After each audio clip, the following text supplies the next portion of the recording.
आप सब लोग? तो वो लोग हाथ उठा के बताओ जिन्हें उम्मीद है कि उनका फाइनल सिलेक्शन हो। अच्छा, उस बिल्डिंग में भी है मेडिकल क्या? यस। तो प्रॉपर चल रहा है सब लोगों का, व्यवस्था ठीक मिली? गर्मी नहीं लग रही है बैठ के? क्योंकि गर्मी जवानों को नहीं लगनी चाहिए, क्योंकि आपको गर्मी भी झेलनी है और सर्दी भी झेलनी है। सियाचिन में जाके भैया जी सियाचिन में जाके तुमको -60 डिग्री भी झेलना है और राजस्थान में जाके तुमको वो 50 डिग्री भी झेलना है। तो वो आदत तुमको अभी होनी चाहिए, क्योंकि सैनिक से बेहतर कोई पद और मातृभूमि की सेवा से बेहतर कोई पद हो नहीं सकता दुनिया में।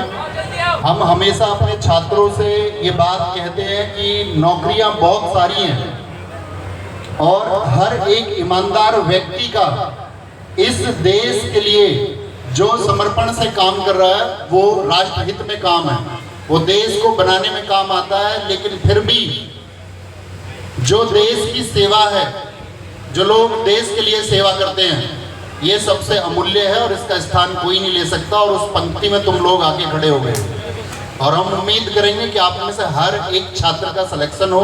अच्छा, लड़कियों का मेडिकल नहीं है क्या? अच्छा, सिर्फ लड़कों का है। तो मेरे शेर दिल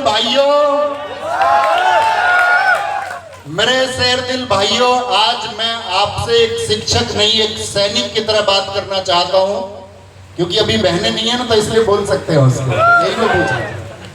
तो मैं आपसे एक शिक्षक की तरह नहीं, एक सैनिक की तरह बात करना चाहता हूं, क्योंकि मेरे दोस्त, आपके हाथ में आज तक जो कलम थी, उस कलम की जगह कल तुम्हारे हाथों में बंदूकें होंगी, और वो बंदूकें होंगी इस देश की रक्षा के लिए, जिस देश की रक्षा के लिए भगत सिंह हंसते हंसते फांसी चढ़े थे, जिस देश की रक्षा के लिए चंद्रशेखर आजाद अपनी कुर्बानी दिए थे, जिस देश की रक्षा के लिए 6.5 लाख शहीदों ने अपने प्राणों की आहुति दे दी, उस देश की रक्षा, उस 140 करोड़ लोगों की सुरक्षा आपके हाथों में होगी।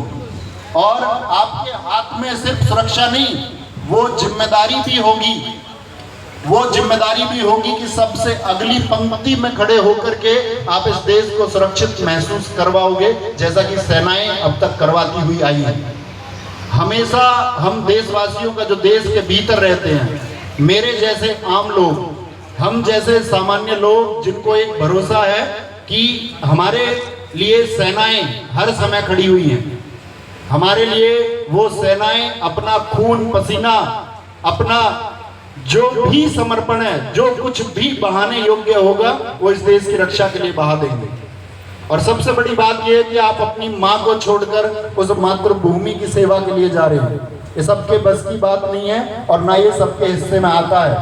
तो तुम याद रख लेना, जब दुश्मन तुम्हारे सामने होगा, चाहे आपको कोई भी कैटेगरी मिले, आपको पता है इस बार ऐसा सब तो है नहीं, तो ऐसा सब है इस बार लड़कियों के लिए, लड़कों के लिए है, लड़कियों के लिए नहीं है। तो जनरली ऐसा सब तो ये मान लो दिल्ली टुल्ली मिल जाएगा, लेकिन बाकी सारी फोर्सेस कहाँ जाएंगी? बॉर्डर पे।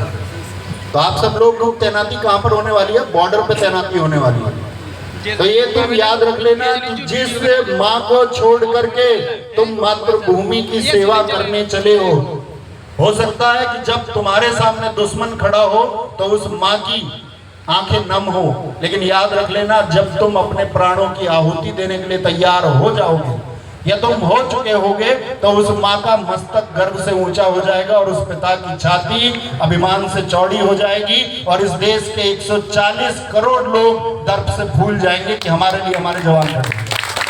आप उस एक हिस्से में से होने वाले हो। वर्दी आप लोगों को मिलेगी, आप सब लोगों को पता होना चाहिए कि वो वर्दी एक विशेष रंग है, इस देश की, इस तमाम जनता की उम्मीद और जंग है। तो वो सिर्फ